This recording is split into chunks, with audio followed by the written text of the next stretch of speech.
However, I must also note with sadness the scandalous fact that women's rights have actually gone backwards in this state.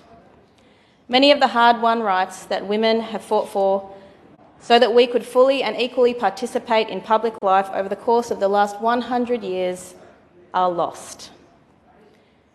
We no longer have the right to female-only public toilets and change rooms and refuges. And all those so-called affirmative action measures like gender quotas and scholarships and grants that were supposed to be just for women, well, they're lost now too. Female-only sports leagues, which gave so many young women, myself included, access to fair and fun sporting competition, are now also lost. Females have lost the right, the basic right, to associate exclusively with each other. We aren't allowed to have female-only gyms, and even lesbians aren't allowed to have female-only dating apps. Violent male sexual offenders are housed with vulnerable female prisoners.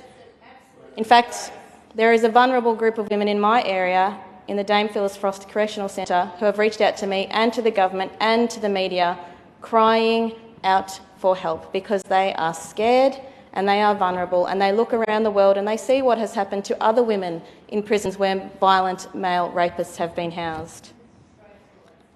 And why? Why has this situation happened? It's because the government cannot seem to crack the code of what the word woman actually means. Thankfully, I have the formula. Woman is a noun and it refers to an adult human female. We are also losing the right to even speak up and disagree about this. We are labelled as vile. We are labelled as bigots.